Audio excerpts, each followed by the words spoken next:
നമസ്കാരം. ഇന്നലെ മുതൽ അച്ഛൻ ഉറങ്ങാത്ത വീടായി മാറിയിരിക്കുകയാണ് ക്ലിഫ് ഹൗസ്. ബംഗളൂരു ഹൈക്കോടതി വിധി വന്നതിന് ശേഷം ശോകമൂകമാണ് മുഖ്യമന്ത്രിയുടെ ഔദ്യോഗിക വസതിയായ ക്ലിഫ് ഹൗസിലുള്ളത്. മാസപ്പടി കേസിൽ എക്സലോജിക്കിന്റെ ഹർജി തള്ളിയ കർണാടക ഹൈക്കോടതിയുടെ വിധിപ്പകർപ്പ് കൂടി പുറത്തു വന്നതോടെ മുഖ്യമന്ത്രി പിണറായി വിജയന്റെ മുഴുവൻ അവകാശവാദങ്ങളും വെള്ളത്തിലാവുന്ന സ്ഥിതിയാണ് സംജാതമായത്.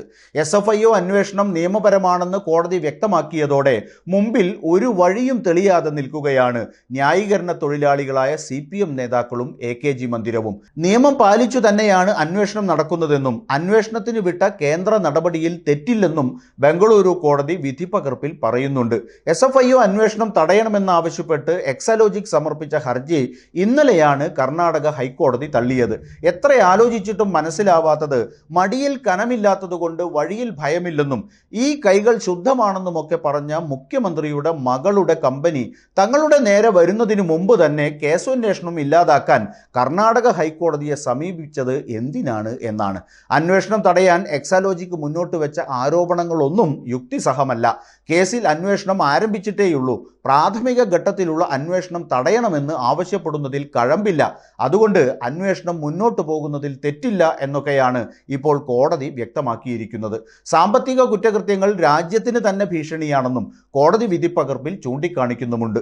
സ്വാഭാവിക നീതിയുടെ നിഷേധം വീണയ്ക്ക് ഉണ്ടായിട്ടില്ല എന്നും കോടതി ചൂണ്ടിക്കാണിക്കുന്നുണ്ട്.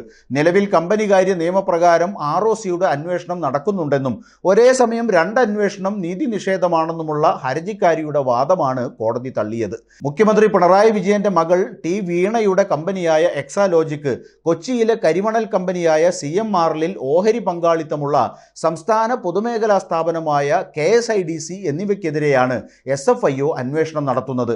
അതിൽ കയറി കൊത്താൻ വീണയെ ആരാണ് ഉപദേശിച്ചതെന്നറിയില്ല. എന്തായാലും ലക്ഷങ്ങൾ മുടക്കി നന്ദഗോപാൽ മാരാരെ കോടതിയിലിറക്കിയിട്ടും കേസ് 8 നിലയിൽ പൊട്ടിയിരിക്കുകയാണ്.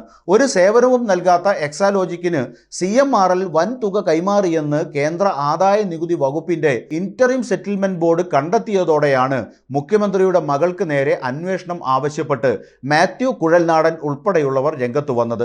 CMRLും എക്സലോജിക്കും തമ്മിൽ നടത്തിയ പണമിടപാട് കള്ളപ്പണം വെളുപ്പിക്കൽ നിരോധന നിയമത്തിന്റെയും അഴിമതി നിരോധന നിയമത്തിന്റെയും പരിധിയിൽ വരുന്ന കുറ്റകൃത്യമാണെന്ന രജിസ്ട്രാർ ഓഫ് കമ്പനീസിന്റെ കണ്ടെത്തലാണ് ഇപ്പോൾ SFIO അന്വേഷണത്തിന് വഴിവെച്ചത്.